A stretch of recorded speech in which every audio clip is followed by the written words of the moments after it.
Hi, everyone. Thank you so much for listening to Relatively Sane. I am so grateful that you are a part of this adventure. I am cracking up at what I just said. That was, I think, one of the corniest things I've ever said in my life. I don't even know where that came from. You know, when you say something and you're like, where did that even come from? It's an adventure. Oh God, see, I'm changing because I didn't get annoyed with myself. I just accepted that I said it and I'm moving on. Like I won't even think about it after this, which is a miracle because normally I would think about that I said adventure all night and I'm not doing it. I'm going to let it go. I'm going to forgive myself. I'm learning to take care of my inner child, Jessie.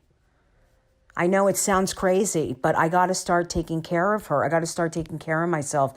And I'm changing the way I talk to myself. This is very important. I'm doing a lot more affirmations, number one.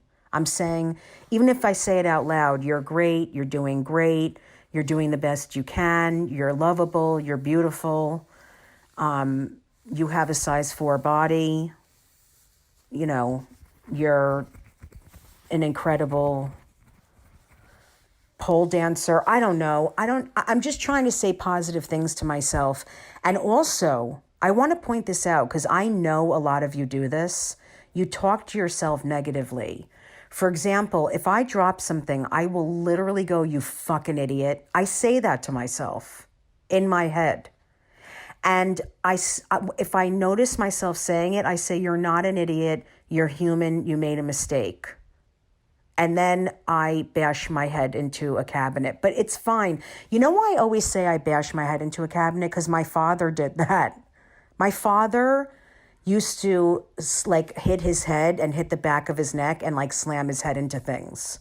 Like literally, I've said this story before, but I once asked him for a haircut when I was a kid. And he's like, give me a break, and just slammed his head into a cabinet. I'm like, okay, I'll grow it out. Just walked away. He was a little dramatic. I mean, he was great, but he was a little dramatic. And, you know, that scares you when you're a kid. It's really insane. It's so interesting that my parents were ever married. I mean, my mother is this therapist that's always looking for the next, you know, kind of therapy that works. Like she does Reiki on me sometimes. She's done it over the phone and doesn't even tell me. Like she'll just get quiet and I'll be like, Mom, are you there? And she's like, I'm just doing some energy work on you. I mean, she has to tell me. But I do believe in that stuff. I do. I mean, she has done stuff like that with me before, and I felt a lot better. I also have felt a lot better when I eat an entire banana cream pie. But that's a whole different story. Then the next day, I feel horrible. I hate myself. I'm shitting all over my house. It's not good. It's just not good. So I suggest that you all just start saying nicer things to yourself and be patient with yourself. This is a hard time and it may be hard for a while. So let's just really be gentle with ourselves. And I just am so grateful that you guys are listening. Follow me on Instagram at Jessie Kirson, Facebook, Jessica Kirson fan page. You can like it or follow. I'm on Twitter at Jessica Kirson. I love you all. Thank you so much and enjoy this week's episode. Hi, everyone. Welcome to Relatively Sane. I am here with my very good friend who I adore and always have, Jen Kirkman. Hello, everybody. I adore you. We are initial buddies, JK. Yes. Old stand-up friends from way back at the beginning in New York. I mean, like 22 years ago. What year did you start? I started in Boston in 97 and then moved to New York in 99. That's when I started in New York, was 99. So it's like, oh my God, we were on a lot of the same shows together. Yeah. Oh, you were one of those comics that from the start, you seem like you've been doing it 30 years. I don't remember any awkward Oh God. development with you. A lot. Maybe I just don't remember because also every show we did was at a bar. So right. I mean, I think I was so happy to be performing because I had so much angst in my life. So I was just like letting it out on stage. Yeah. but I had no stage experience. I was petrified. And I feel like you did well quick. Mm, No? I think we're suffering the same thing where like we just like the other person, so we think that. I mean, I didn't with the industry, and I certainly didn't with mainstream comedy clubs. I probably had a sense of self really quick. Yeah. And I always loved being on stage, and it didn't make me nervous. So maybe that's what you How picked were up you, on, but I didn't do well at all. how were you, how were you not nervous? Tell me, like, what did you have acting background, or had you been on stage a lot before that? Yeah, I started taking dance when I was 4. Oh my God. And I danced like in, the dance recital or whatever. And went to theater college or whatever. Not or whatever. I went to theater college.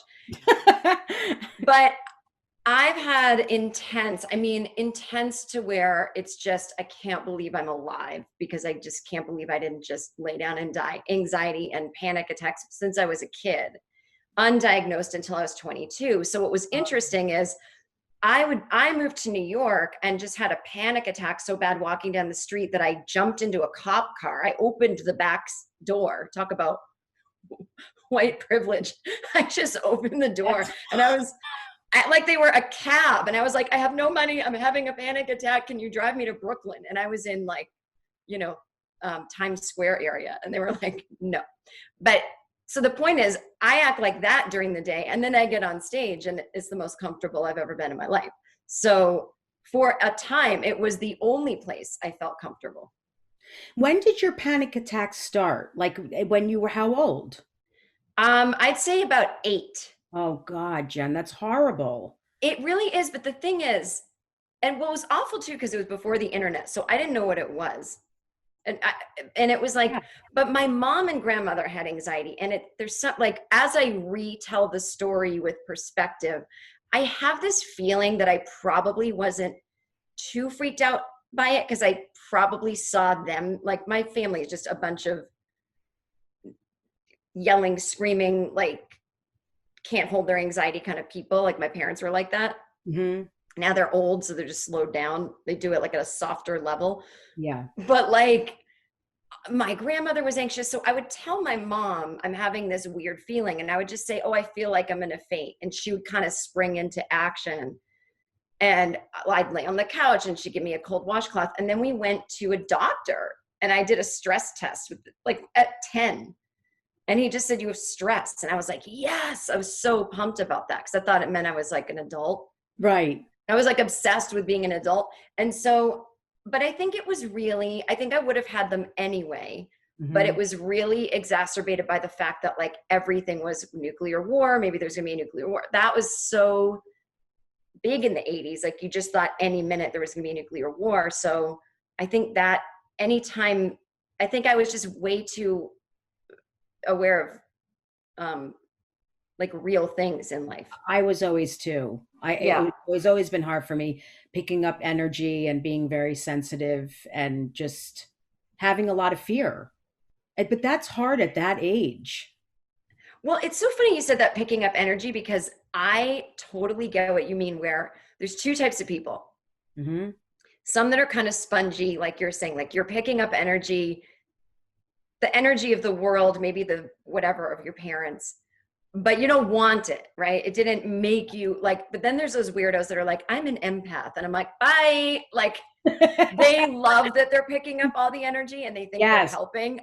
Run from those that's people. so true.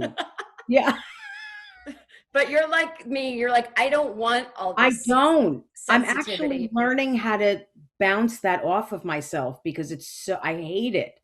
It's like Yeah. I could be in a good mood and around someone who's miserable, then I feel sad. Yeah, it's well, the good news is, like, you know this, like, it's totally possible to rewire. And like, Yes. I feel I've mastered my anxiety so well that it's now just kind of, it mostly manifests in like ruminations and like thoughts that I'm kind of like, I'll beat myself up about something, or I'll, whatever, of thought distortions, but not like actively feeling like, I don't think I'm giving off this like No. vibe that I used to. And Yeah. but also that same thing, like I don't know if I'm around people that are kind of a bummer. I get into like personal lockdown. Like it's even beyond a boundary. It's just like I don't think it's great, but like the best I can do is like I just shut down and I'm like, Yeah. You not letting protect that in. yourself because I'm the same exact way. That's how Yeah. I become.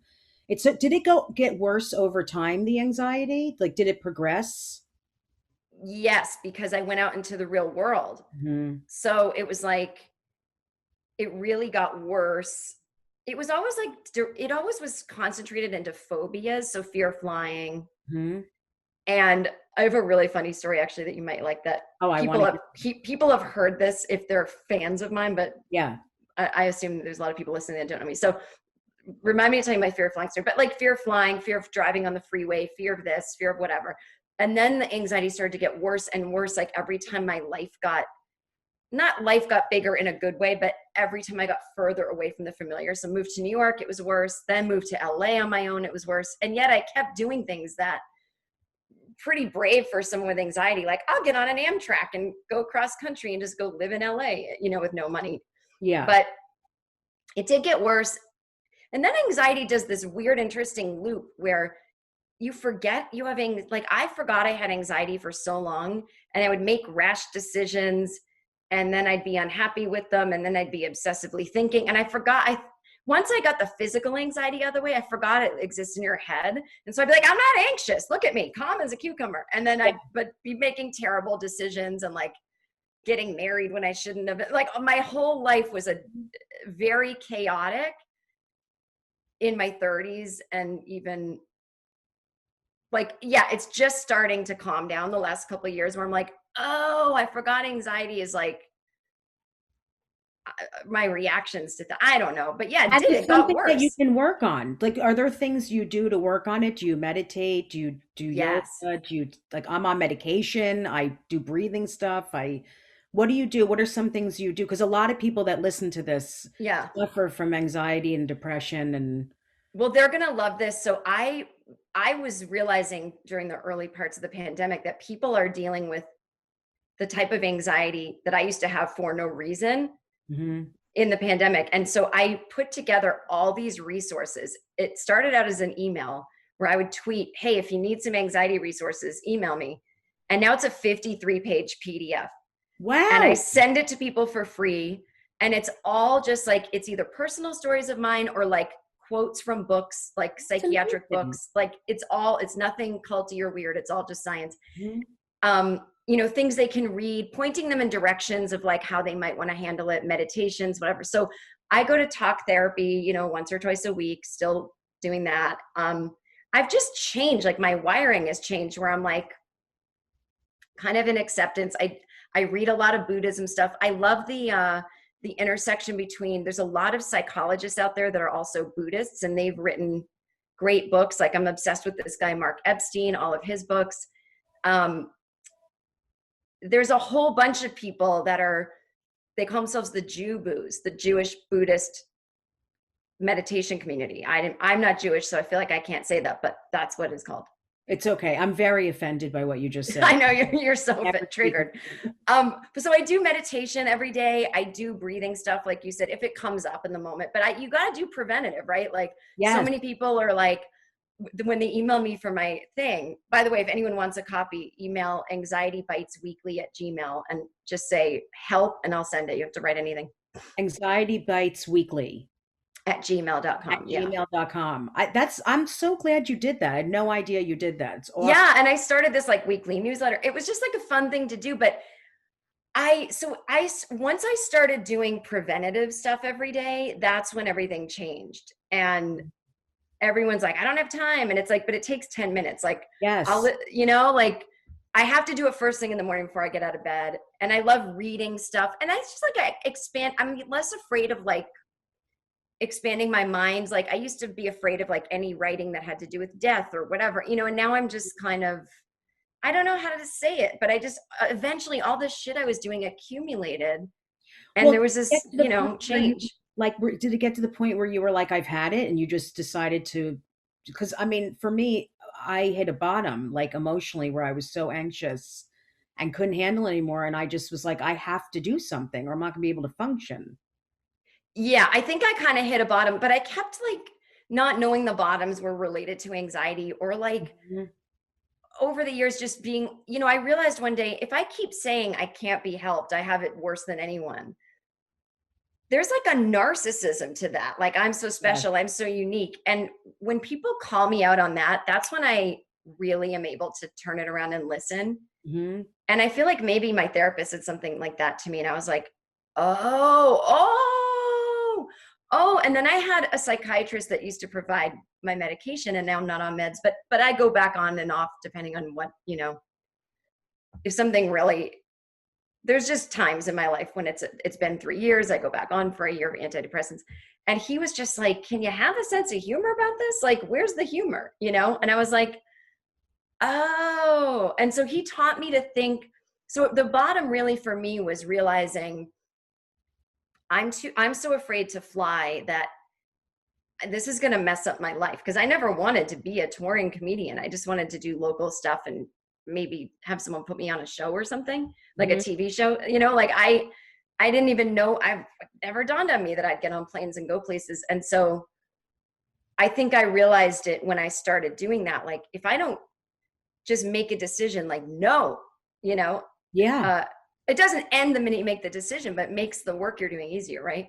Yeah, and it's also about manifest. When you were saying something before about like you just say, I forgot your exact words, but I'm Yeah. never going to be happy, and I have it. You're literally making that the truth.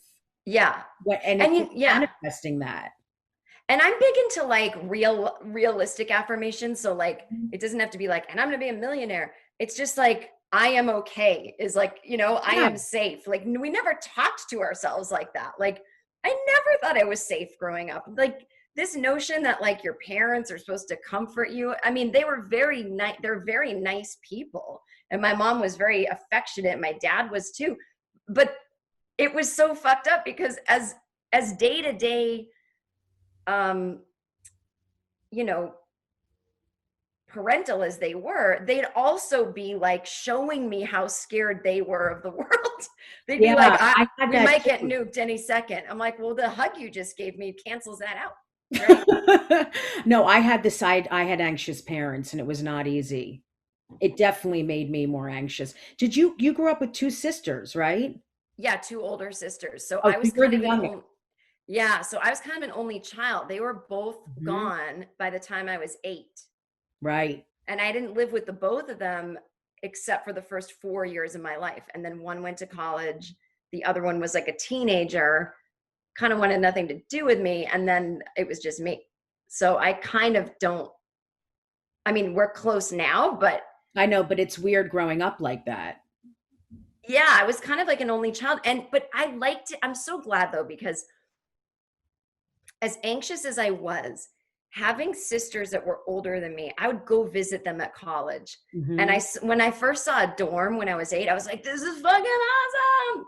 Like I Oh, can't that's wait to so live much in a, fun. yeah, I Yeah. can't wait to live in a big building with all these people. And so I was never afraid to grow up and get out of the house. Yeah, that's so good. And then what made you get into stand up? Like how did you move what made you move to New York and do stand up? I mean, or what made you start in Boston? Okay, this is embarrassing, but well, it's not that embarrassing. This part isn't embarrassing, but always like, took dance, whatever. Always wanted to be in the arts, wanted to be on a sitcom, wanted to be a serious actor, whatever. Went to college for acting. And then people would tell me I was funny and I would get so annoyed but I liked stand up growing up. I'd watch people on TV, but that didn't seem like a job for some reason. Yeah, Like as much as I knew, oh, you can grow up and be an actor, I just thought, well, those are the stand-ups and that's who does it and no one else does it.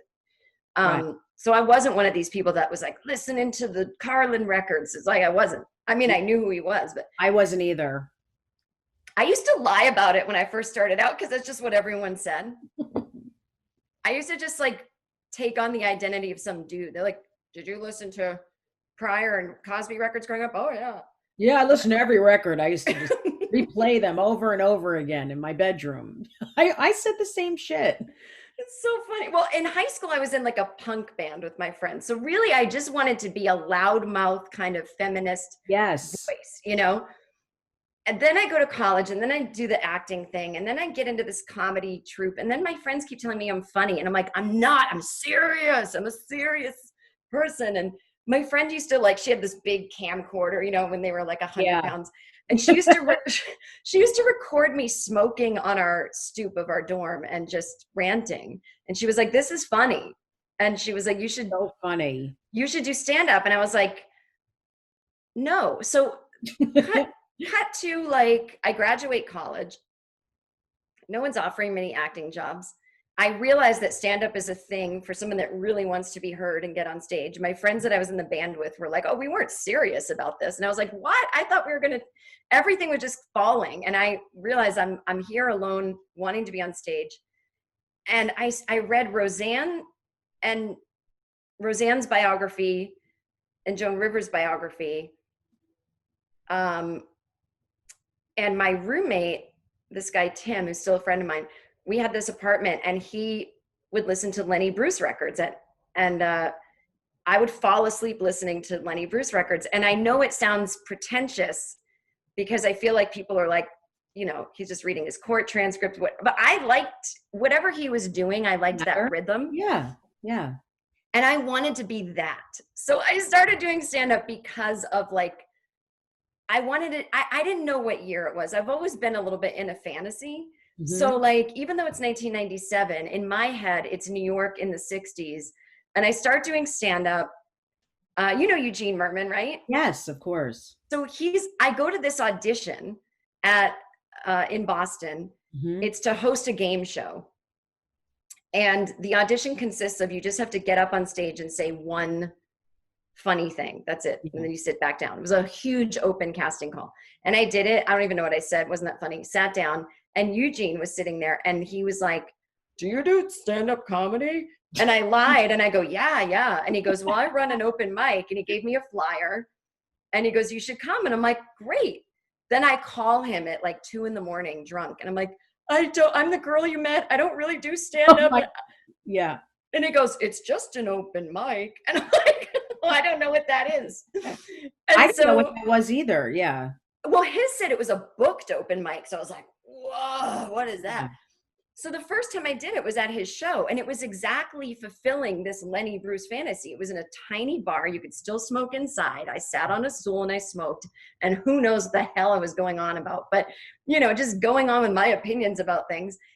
And then I moved to New York thinking it's going to be like that. And I like I would go to poetry slams and stuff.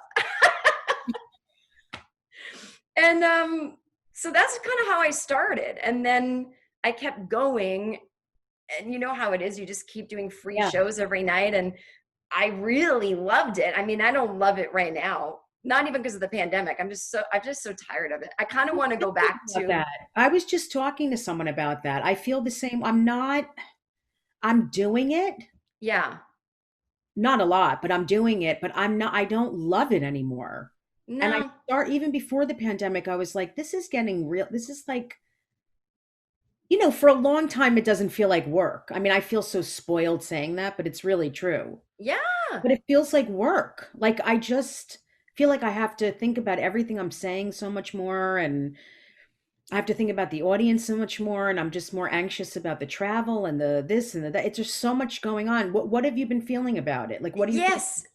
The same thing. So last year, so I always was someone that always had like backup jobs. Like I wrote on Chelsea Lately for years and I wrote on Marvelous Mrs. Maisel and I always have like TV running jobs in the background because I never hit that level where, you know, you're making tons and tons of money as a stand-up. Like I was doing well, like better than probably most people probably would kill to have what I had, you know, but it was always like, God, you know, in order to make what some people make doing like 10, 15 shows a year, I could do 30, you know, and I'm now 46 and it's like, geez, you know, I'm by myself traveling all the time. Same thing. Like even before the pandemic, I was like, traveling's getting just even dumb shit like I know. the turbulence seems to be getting worse because of global warming. I mean, these thoughts come to Well, my just head. being around people is And very difficult, very and for me. yes, and you know, like the little logistics, like I can fill a small theater. I have that many fans in each city, but Hmm. they may not all be able to come on this one night, and then I'm paying publicity and this and that. So it's, you Yeah, make more money if you do the clubs, but I don't want to do 5 shows and stay in a city for 3 days. So I just was like, oh, the logistics are killing me. And I also think in my 30s, when I was like, you know, you do stand up in your 20s and no one's listening, then you get maybe some any kind of success in your 30s maybe, and people are listening, and I'm like, here's who I am, everybody. I'm divorced. I don't want kids. I'm this, I'm that. And then in my 40s, I'm like, I don't really know who I am anymore. I'm changing. And I have no interest in working it out in front of any of you people. yeah, I came to declare what I declared. I don't feel like declaring things anymore. And I'm also not, I mean, I'd love to be this smart political comic, but that moves too fast to do on the road, you know? yeah, it And does. so I just fell out of love with it. And I just said, I'm not, you know, the industry's not exactly clamoring down my door, and it's kind of mutual. It's like, I don't have anything to say right now. And then the Yeah, pandemic hit, and I was kind of like, oh, good, I can cancel my tour. And I just canceled it for 2021 as well. And for all intents and purposes, I don't know if that's the right expression, but I think I've kind of stopped for the foreseeable future. yeah. And, you know, I have a podcast I do, and I'm back writing on a show right now. And so it's like, I got shit to do. I fell in love with that anxiety stuff. And so I Yeah, want to kind of segue more into using my sense of humor to talk about things. But yeah, I just felt like, hey, I'm allowed to change. You know, like sure. if I were someone that wanted kids, this moment in my life would be, she's done with all that. It's time to have a baby. But there's no baby. So I'm having the time to To time to shift. change moment. Yeah, Yeah. shift. What's your dream thing to do right now? Or like what are some things you would love to do? I mean, do you want to write another book? Because you've written No, how many of you? Yeah, I know. It's very hard. That yeah. this is what I want, and I'm not joking. Hmm. I did not know any, I have always grown up thinking you retire at 50. And if you're lucky, 45. I have this 1950s view of the age, um, you know what I mean? Yeah. Life expectancy and when you Yeah. retire is ingrained in me. I feel as though I don't want to do anything. If you gave me a bag of money to live on, you would never hear from me again. I want to read magazines, read books, travel. That's all I want to do is travel. Okay, so that next dream is I I used to be chasing things all the time. I wrote a pilot. This network bought it. It never got Yeah. made. I want to do Yeah. this. I want you know what I want is exactly what I'm doing. Like, hire me on your show. I'm a paid hand. I write, I contribute, I get a check. I've got some free time. That's all I want. I I get just it. want, That's what happens when you get a little older. It's yeah, exhausting. Life is exhausting. I just want to have a good time. And so I think that's the dream. And the other dream would be uh like I I'm just thinking of other comedians hearing this and going, what an asshole. But like paid speaking engagements that No, aren't comedy. I think that's I would love to do that. I Yeah. don't judge that at all. I would kill to do that. Can you Again, imagine? in 1 hour you'd make what you'd make in a whole weekend, if not a lot more. Oh, yeah. You can get a point across, change people's view, or like let them see things in a different light. It can be more deep. I mean, Yeah. I totally get it. I understand. I think it's so great that you write for these shows because it's like different shows, so you can, move from one subject to the next, one idea, one concept. What was it like writing for Maisel? Like that must have been It what was was so I great. know And people are going to wonder about that because you said you wrote for the show and people love that show. yeah, well, I left for a year to go on tour, and I'd never really meant to work on it, if that made sense. Like, I had just, Chelsea's show just ended in 2014.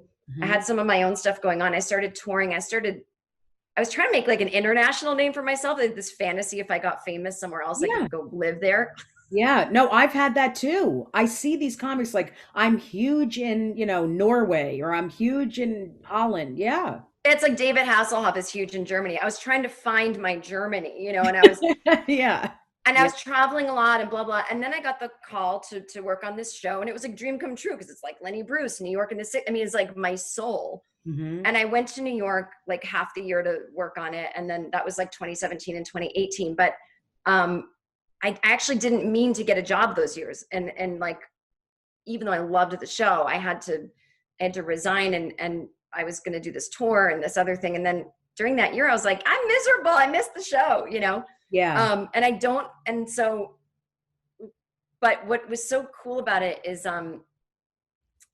writing for it was great. I tend to not talk about it only because there was this moment in time where I would get a lot of calls from the press to talk about it. And they assumed because I was a stand-up that I wrote all of the main characters stand-up. Yeah. And I didn't want my bosses to think I was running around going, I write the show. Because truly, it's a very, the two people that created the show, Amy Sherman Palladino and Dan Palladino, they've got this and they're brilliant and they write it. They're like an Aaron Sorkin, like you've heard these stories. He just like bangs out a script and is just genius and it's all perfect. Like that's what they're like. So they don't need me, Yes. But they wanted stand-ups in the room to make things authentic. And obviously I've written some jokes for the show and written some lines for other characters here and there. So yes, and do nothing, but it was just a great experience because I was very interested in the topic, of not just stand-up, but a woman finding her way and making mistakes. And this character has so much like bravado and yet she keeps, she'll fuck up. She'll get on stage and like totally tear down a huge famous comic. And then she gets blacklisted. So I loved that part of it. I loved calling on my own life to like, not that they would use it all the time, but just sitting around and thinking about it and thinking about New York in the 60s. I don't know. It's great. Yeah, I love that. I think that's awesome. I mean, it's so great you can contribute your own life experiences to something that you've loved, that you've done for years, the stand-up. Thank you so much to all of my Patreon members for supporting the podcast. All right, hold up. Could you take a little off the P's? You're hitting them too hard. Not action. Thank you so much to all of my Patreon members for supporting the podcast. Hold on. Now you're whispering Patreon. Is there a reason you're whispering? Well, you said to take the somewhere in the middle. Okay. You ready? Action. Thank you so much to all of my Patreon members. Now you got to pause. For those of you who don't know, Patreon members, is that okay? It was perfect. Why'd you stop? Oh, okay. Patreon members. Cut. Let's go back to the beginning. Thank you And action. Thank you so much to all my Patreon members for supporting the podcast. For those of you who don't know, Patreon members get early access to the podcast, ad-free episodes, and access to monthly live streams where we talk more about... All right, let's take it back to the beginning. That was perfect. Do it exactly like that. I just did it well, though, Except but why are you finish it this starting time. over? Thank you so much to all of my patron... Cut. Why are you screaming? Because I'm just trying to get through this. Action. Thank you so much to all of Action.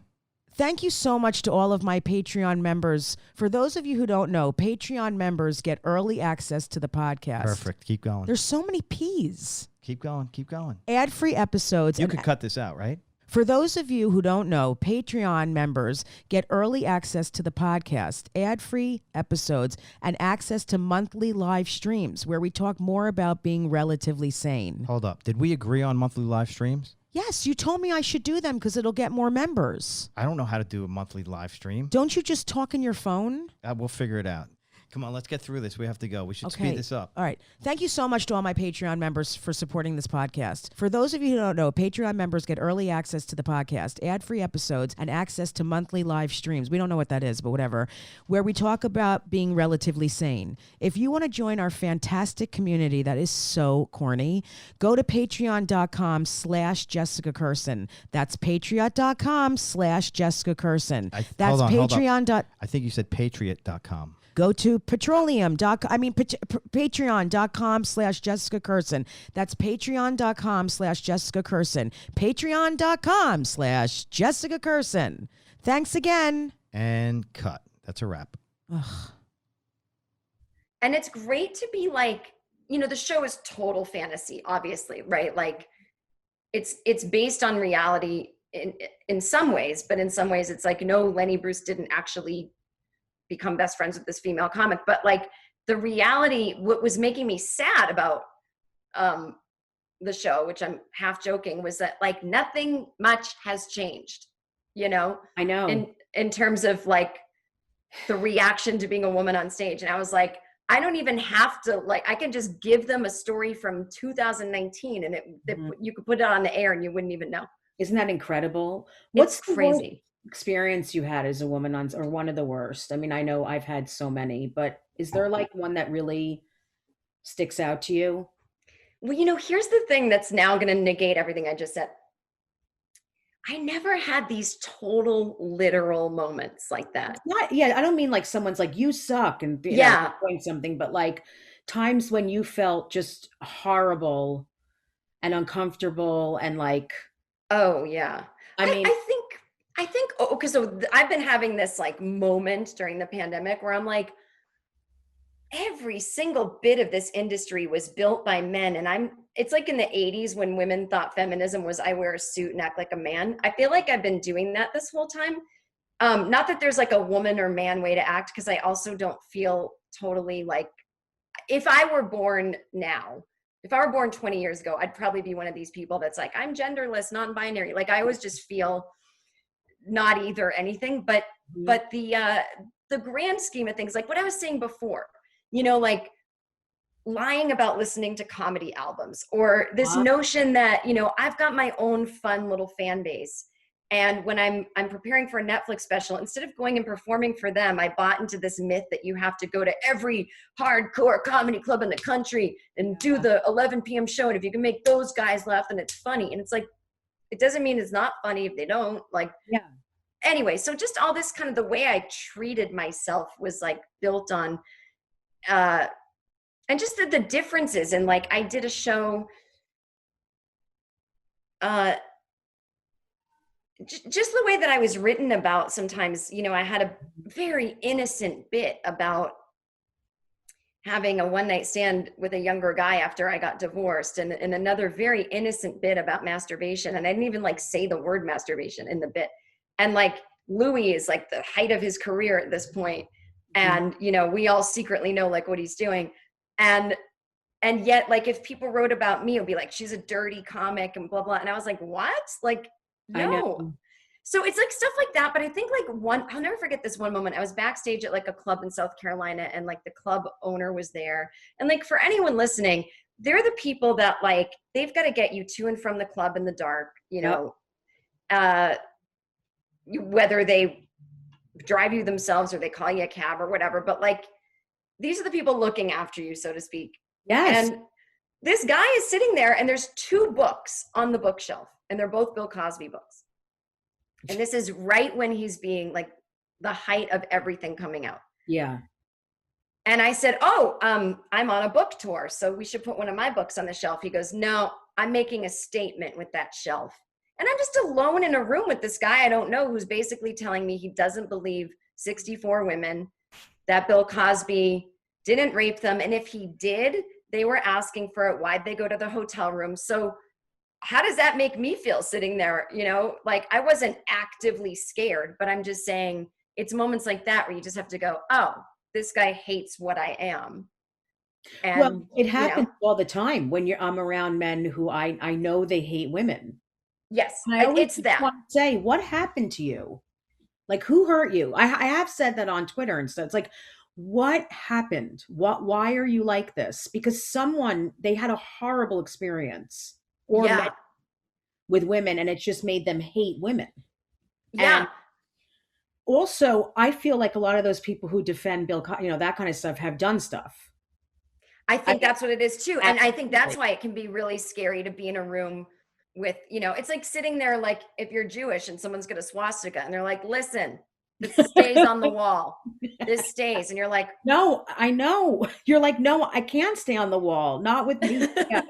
So, I mean, it's stuff like that. Like, take that story and times it by a million, or Yeah. just even the little demoralizing moments where your opening act, who is not funny and is a dude and is 15 years younger than you and has never been on stage as much as you, introduces you as, "Are you ready for a woman?" When I'm the fucking headliner with 2 Netflix specials. I can't take it. Or I've gotten, "Are you ready for this broad?" I've gotten the word.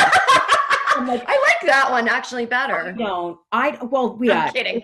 No, I like it better than "Are you ready for this next female?" Or you guys ready for a woman? I mean, who's not ready?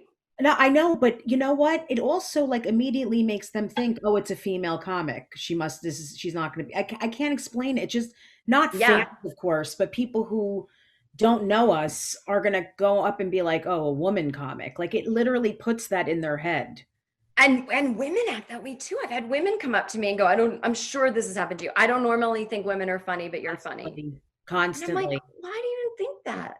I'm like, it's so what there, because the truth is, I'm very honest. There are so many amazing female comics. Like it's not like we're just saying it because we're women. There are female comics that men can't follow. A lot.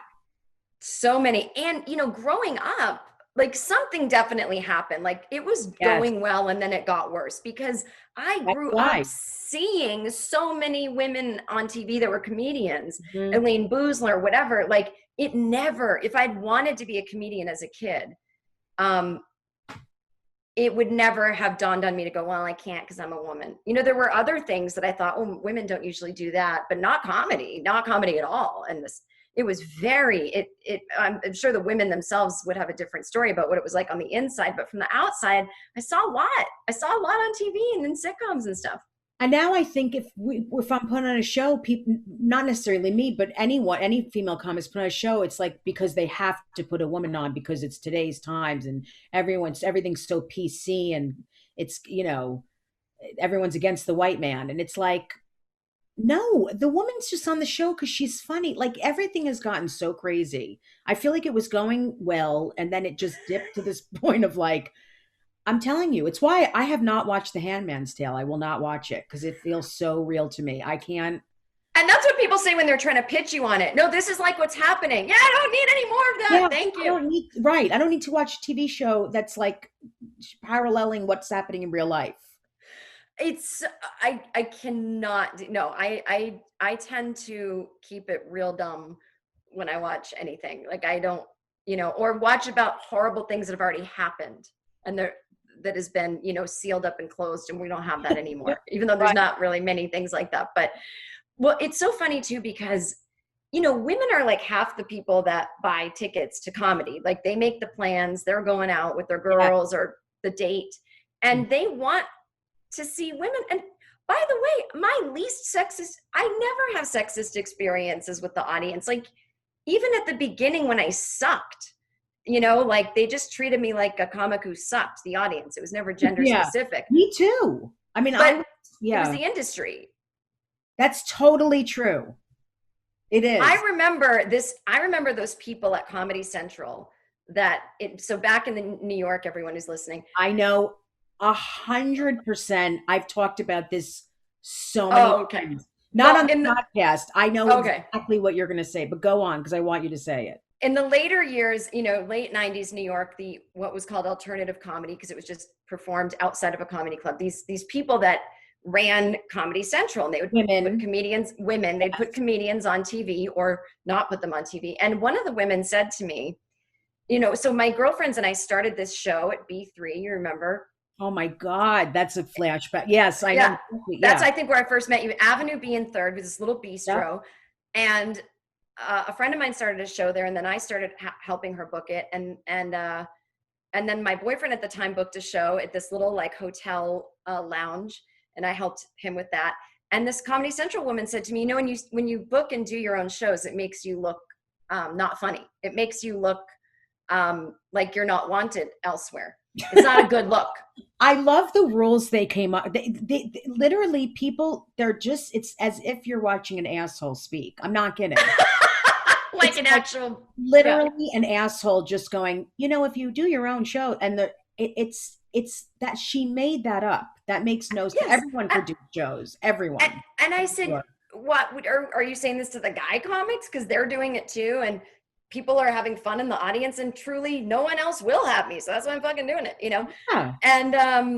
And it was so weird. And they would tell me, don't tell your stories. The hot thing right now is short one-liners. And I fucking listened, and I suck at one-liners. I can't even do a 10-liner. I talk so much.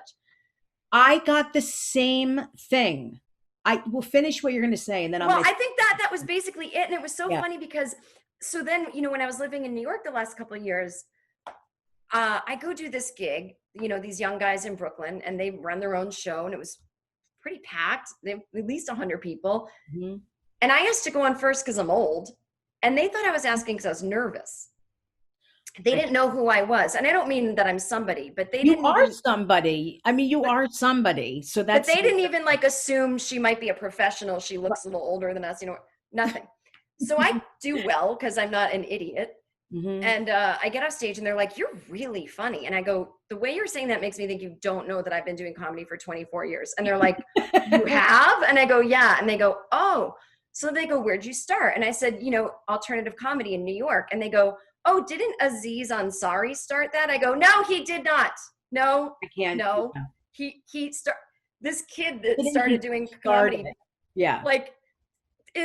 So I said, Mark Maron, Janine Garofalo, these kids hadn't heard those names. I go, this is insane. I know. It's not like my grandmother hasn't heard of Mark Maron. This is a comedian in Brooklyn. I mean, he's like, I heard of him, but I didn't really know he did comedy. But I'm like, what? So I was like, fuck it. I'm staying the whole show. And I fucking bummed cigarettes off them, bought them drinks. And I was like, let me tell you, kids. And I told them that story that I was told by Comedy Central. If you run your own show, you're a loser. And he said, these days, if you don't run your own show, you're a loser. And it's the only way to get noticed, and it's cool. And I was like, well, but it was the only way to get noticed when we started too, because I ran shows at Gotham and did some other shows at the Duplex and other places. The Duplex, I used to do that. Yes, I know. I got my name out there. I mean, that's how you get your name out there, and that's how you get stage time. Don't you want to say to people like the kids in Brooklyn, like, you're welcome? I did that. Of course. As a woman. Yes. Of course I do. It's so true. When I was starting out, I was doing characters and voices, and they said they said to me, you do too many characters and voices, and you should just do regular stand up. And then I listened to them for a little while. I bombed. So I was like telling jokes, and I was bombing. Yes.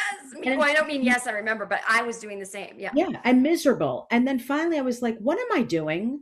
Why am I even doing this? Like, I need to enjoy myself. So I went back to what I was doing, and I started doing well on stage again and feeling like enjoying it.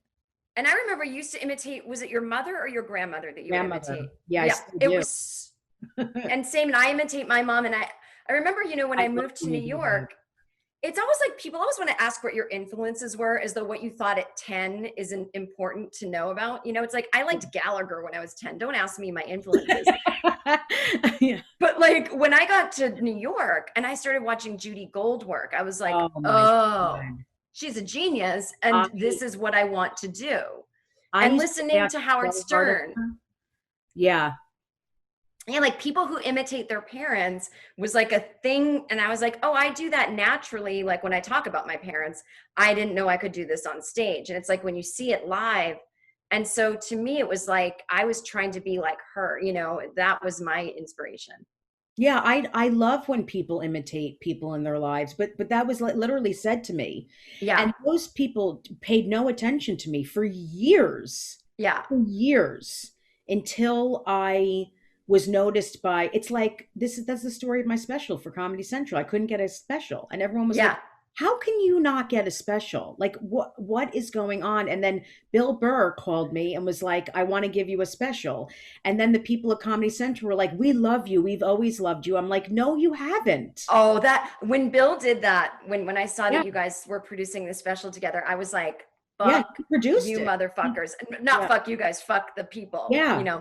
I was like, I knew that was going to happen, and I'm so glad to hear it. And do you know what happened to me? Comedy Central would never give me a special. They blatantly said to my manager, we just don't think Jen's funny. Right. One of the executives actually said, after I'd been doing stand-up for 10 years, we just think of her as someone we see around at parties. We don't think of her as a real comedian. That's hysterical. My manager was told that I was too broad. I'm like, my What does that even shoulder mean? or my comedy. Isn't broad comedy like? But no, it wasn't to them. That was like Oh, 10 years ago. They were like, we're not giving her a special. She's too broad. Well, I remember when I finally like got my first special. It was Netflix. It was, 6 years ago.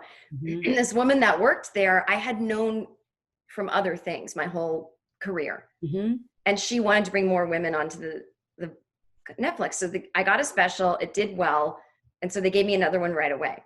Great. And then the woman at Comedy Central that never thought I was funny became the booker at Netflix. And when I found that out, I was like, I'm going down, because every interview I did, when they were like, why did you choose Netflix? You know, when people ask you things like, why did you choose Netflix? As though you're sitting around fielding offers. Yes. I go, I didn't choose Netflix. I'm glad it happened. But it's because Comedy Central never thought I was funny. And fuck you, and here's your name and address. No. And now I'm That- fucked. That is, well, you know what? That's not true, because Joe Schmo will be there next year. Trust me. Well, They all move around everywhere. So it was so funny. I couldn't believe it. I was like, oh, it was hilarious when I heard that name. I was like, well, but it is interesting that mostly those kind of people are never right about what's going on in the streets, like what's bubbling up on the scene. And I'm like the old lady now. I love watching like young people do like the videos on I send 100 like the videos on Twitter where they're like doing characters and stuff. Like I can't do that kind of stuff. I suck at it. And so I love, like, it's so nice to be at an age where I'm not jealous anymore of anything. I'm like, good for them. let them do what they do. It's wonderful. I know. These young kids today, they act so silly. I've become you with it. I've become so old lately. I feel like I'm 78. I am so I don't have energy I can barely get function. Like, I'm not kidding. I can barely get out of bed and like. Well, you have like 19 children, of course. Yeah, but I have another mom. I'm in a great situation. Like, Okay. it's not like I'm the one that's solely responsible, Right, Like, right, she's right. home with them. I mean, she's a therapist and she does Zoom sessions out of the house. It's like, what is going on in this world right now? I know, my therapist and I had a session the other day. She's like, hang on, my son's making noise. I have to go outside. And she did it from her tiki bar outside. I was like, never knew my therapist had a tiki bar. That's fun. I had a phone session with my therapist the other day. Not only was she eating, but it was like Tostito. Like, it was the loudest. She was chomping on chips. Like those big pretzels, the thick pretzels, like something that the most powerful crunch you can have is what she was doing. And I'm like, do you mind not making so much noise while I'm talking about my father passing? Like, what? I was like, yeah. She's like, I'm sorry. You said he passed. I'm thinking, pass the chips. I'm hungry. Oh my God. I love it. Yeah, it's fun to see my therapist I've been with her for so long. Like, I honestly felt like that she wanted to hang out. Like, after she got in the tiki bar environment, I feel like she was like, what's up? What's new? I didn't think SNL was funny last week. I'm like, all right, I'm trying to talk about something. She's like, what would you like? Martini? Or like, what's happening? I've always wanted to write a show about like a woman that has an inappropriate relationship with her therapist where they're like drinking buddies or something. That's a great idea. I mean, it wouldn't be just about that, but it would be like every like sitcom idea I ever have is like, it's about something else, but then there's a side situation where her therapist is like her drinking buddy. And I've yet to see, I don't know, free idea for everybody. I'm too lazy to do it. Oh, Jen, I love talking to you. You're amazing. I love that you got dolled up for this interview. I did. You always look good. You always like take care of yourself. It's inspiring. It's funny, this whole pandemic I haven't, and I've gained some weight, and I realized, oh, you know what? If I just start wearing clothes again and throw on a little makeup, maybe I'll feel like this is a choice.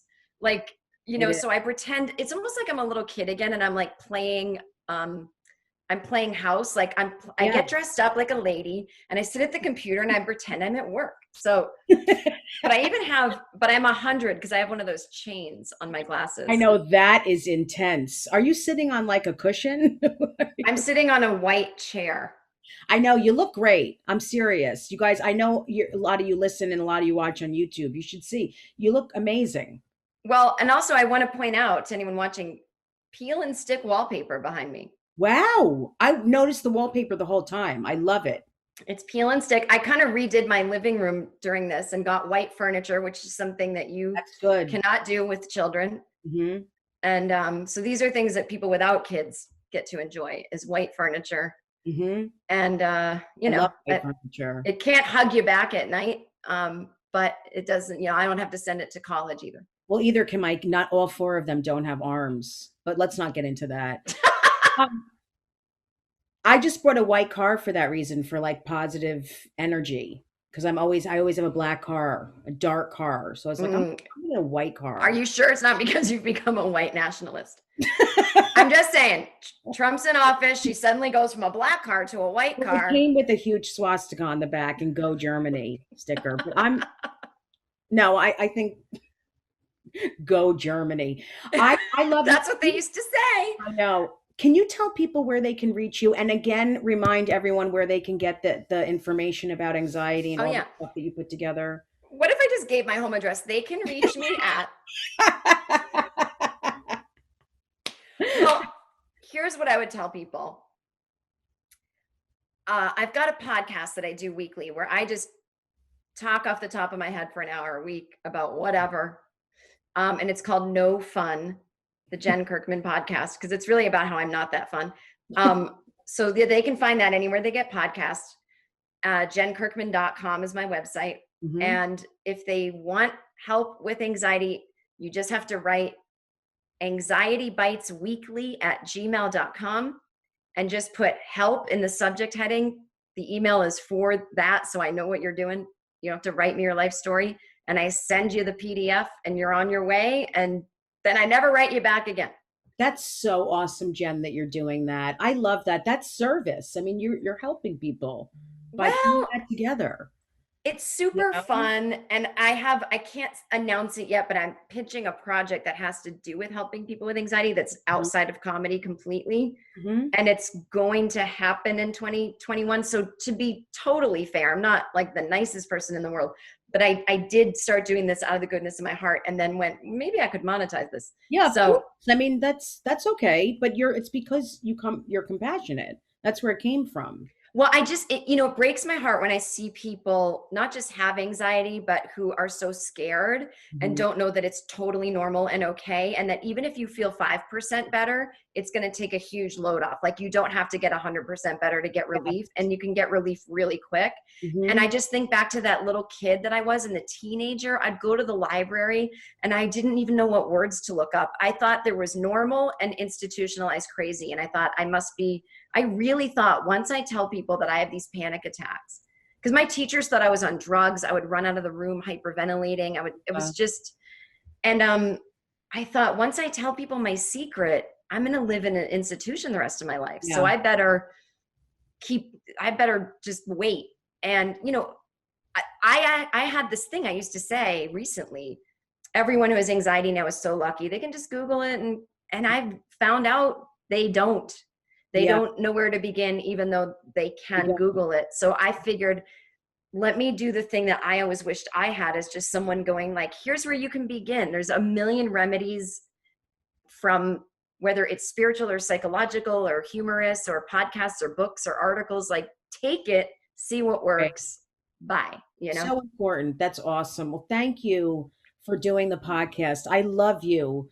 I live for you. I feel like I didn't ask you enough things, but I guess this is more of an interview. They hear me talk about stuff all the time, and you're interesting. So I wanted to hear about all this stuff. I loved your interview on Mark Maron, by the way. It was such a delight. Thank you so much. It was great to talk to him. I didn't know what to expect, but it was really great. I mean, and to learn that you dated Susan Powter, I used to watch her infomercials. I mean, it's like crazy to me. It's like crazy. I'll tell you off the. Yeah, we'll talk. I have so many amazing stories about that. We could talk for hours. Oh, all right. Well, thank you for having I love me. you. Thank you for doing it. And we'll talk soon. Yes, baby. All right. Okay, honey. Stay safe. Bye. You too.